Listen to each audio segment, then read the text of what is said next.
4-5 لوگ ہی 4-5 لائرز کھڑے ہوتے ہیں, نادیہ خٹک کھڑی ہوتی ہیں.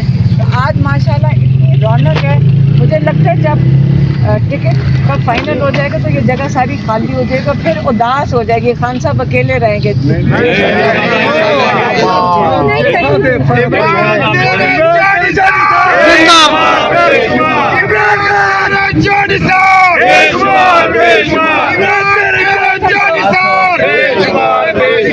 کاش یہ پچھلے 4 مہینے میں ہم یہ نعرے سن لیتے. آج ہم, مجھے لگتا ہے جب ٹکٹ ہو جائیں گے سب چلے جائیں گے. اچھا ابھی ٹھہرتے ہیں. خان صاحب نے آج جو پیغام دیا ہے انہوں نے, اب ہمیں یاد رکھنا پڑتا ہے, ہماری کوشش یہ ہوتی ہے کہ جو کچھ انہوں نے کہا ہے بالکل انہی الفاظ میں آپ سے آگے ریلے کر دوں.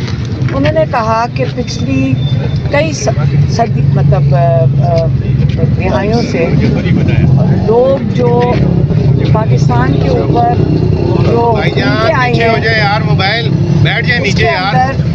اس کے اندر عام طور پہ وہی لوگ ہیں جو پچھلے 40-50 سال سے جو حکومت میں آتے ہیں, ایک حکومت سے دوسری میں چلے جاتے ہیں, اور ان کا مقصد یہی ہوتا ہے کہ اپنے بزنس انٹرسٹ کنٹرول کر سکیں. اور وہ لوگ جو ہیں وہ قانون کے اوپر ہیں. جیسے عمران خان کے اوپر 202 کیسز ہیں, اور ان 202 کیسز میں ان کو جو فرق ذرائع سے آفر آتی ہے کہ اگر آپ ہمارا کہنا مان لیں تو آپ کے سارے 202 کیسز ایک دن میں ختم ہو جائیں گے. تو ایک دن میں کیسز کیسے ختم ہو جائیں گے؟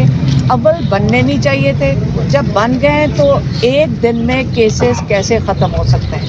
یہ ہمیں سب کو اس پہ سوچنا چاہیے کہ جب بنا دیتے ہیں تو 10 سال بھی اندر ڈال دیں گے. تو قانون اس وقت انصاف جو ہے, جو عمران خان کی کہتے ہیں میری پارٹی ہے تحریک انصاف, اس کا مقصد یہ تھا کہ سارے پاکستان میں جتنے بھی لوگ رہتے ہیں وہ قانون کے اوپر نہ ہوں. اور جب تک ہم قانون کے اندر لوگوں کو نہیں آئیں گے, سب کے لیے ایک انصاف کا نظام نہیں ہوگا, کہتے پاکستان کے آگے ترقی کرنا ناممکن ہے.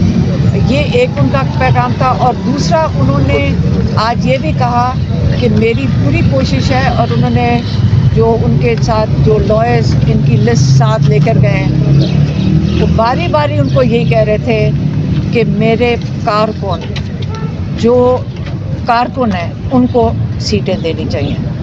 یہ نہیں ہے کہ وہاں پہ کس کا پیسہ زیادہ ہے. انہوں نے یہ بھی میں نے سنا ان کو کہتے ہوئے, ہمیں نہیں کہہ رہے تھے, لائرز کو کہہ رہے تھے, میں آپ کو صرف بتا رہی ہوں.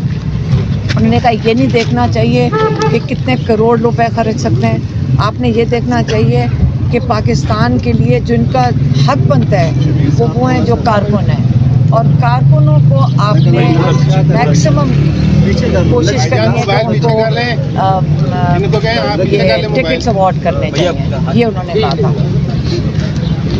سے بات ضرور پوچھنا ہوگا, یہ انہوں نے ضرور پوچھنا ہے. ہاں یہ بتائیے گا کہ آپ نے کچھ دن پہلے کہا تھا کہ جو سائبر کیس ہے اس سے متعلق برطانیہ اور امریکہ میں بھی کیس فائل کیے جا رہے ہیں, تو اس حوالے سے کوئی پیش رفت ہے کیا, کہیں پہ کیس فائل ہوا ہے یا وہ موخر ہو گیا ہے؟ ہو گیا نہیں, اس کے بارے میں آپ کو جتنا کم بتائیں اتنا بہتر ہے. آپ کو جلد باہر سے پتہ چل جائے گا. 1-2 کیسز ایسے بھی فائل ہوئے ہیں, ضروری نہیں کہ ہم نے ڈائریکٹلی کیے ہوں, جس کے اندر وہ ڈیمانڈ کر رہے ہیں کہ جو ہم جن سے جو ہم کر رہے ہیں یہ وہ والے نہیں ہیں, لیکن اب اس وقت ڈیمانڈ جا رہی ہے کافی پاکستانیوں کی طرف سے کہ جن کے رشتہ داروں کو یہاں پہ جن پہ تشدد کیا گیا, جن کی بزنسز ختم کی گئی ہیں, وہ کہہ رہے ہیں کہ وہ لوگ جو اس تشدد میں ملوث ہیں, جنہوں نے یہ کروایا ہے, ان کے ویزے کینسل کیے جائیں, کیونکہ وہ یہاں سے, اور ان کے جن کی جائیدادیں باہر ہیں ان کو بھی ضبط کیا جائے.